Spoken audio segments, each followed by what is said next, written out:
1968 was a turning point in American politics with the assassinations of Martin Luther King and Robert Kennedy and huge protests all over the country. But these events were part of a longer history of resistance in the US that included earlier movements like the Paris Commune's idea of collective governance and the Haymarket Affairs fight for workers' rights.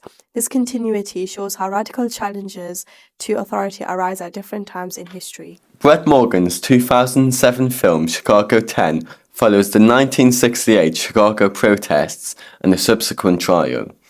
It shows the defendants as they face prosecution by a political and legalistic landscape intent on silencing them. The movie backdrops a 1968 American landscape that was battling abroad via escalations in the Vietnam War, but also at home, where anti-war demonstrators were continuing their intense opposition to the war, but also systemic injustices, including continued racial inequality, university bureaucracy, and police brutality.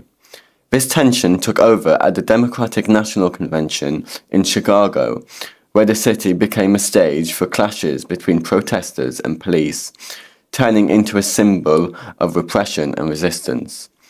At the center of the movement were activists such as co-chair of the Black Panther Party, Bobby Seale, co-founders of the Yippies, Jerry Rubin and Abbie Hoffman, amongst others.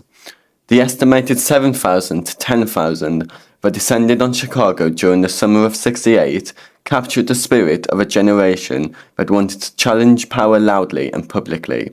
The trial became known as a core example of who gets to define the law, both politically and legally, and the result that has on the suppression of voices. The film's core purpose is to demonstrate the absurdity and pantomime that was the trial of the Chicago 7, showcasing the oppression and violence practiced by law enforcement and the judicial system. Protesters encountered a violent police state resulting in people being beaten and arrested, creating further animosity between the government and demonstrators. The defendants were repeatedly silenced and dismissed throughout the trial. The most clear and disturbing example of this was the treatment of Bobby Seale, who demanded to represent himself, but this was denied and Judge Hoffman ordered Seale to be gagged and bound, demonstrating the racism and the literal silencing political dissidents faced. No footage of the trial exists, but the animation created by Morgan brings to life the disturbing treatment endured by the defendants.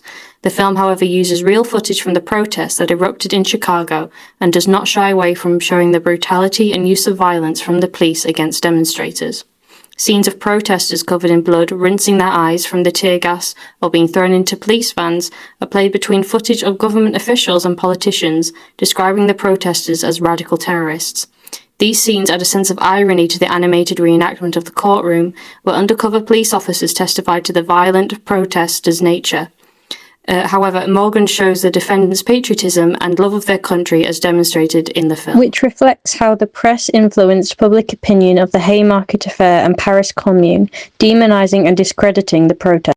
Chicago 10 also questions how protest is suppressed and mediated through spectacle. The film's soundtrack is pivotal. The use of classical music in scenes of police violence shows how America's self-image and actions don't correlate. Politically charged artists like Rage Against the Machine connects the protests of 1968 to ongoing traditions of resistance.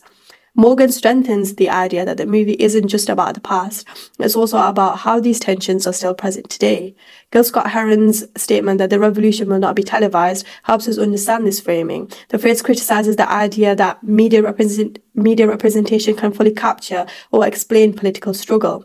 This dynamic corresponds with James Kilgore's assertion that radical movements in the United States are often perceived as threats to social order. The trial shows what the state deemed as criminal, since the defendants were charged with speech, association, and intent, not acts of violence. Mario Savio contends that institutions like universities function under the assumption that significant change is unattainable. This is clear in the trial, where speech that protests is only punishable when it leads to group action. The defendants' humor, theatre, and disruption can be interpreted as a rejection of the passive, standardized role that Savio critiques.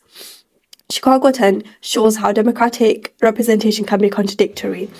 The film is a part of the mediation of protest, but criticizes the way that dissent is contained.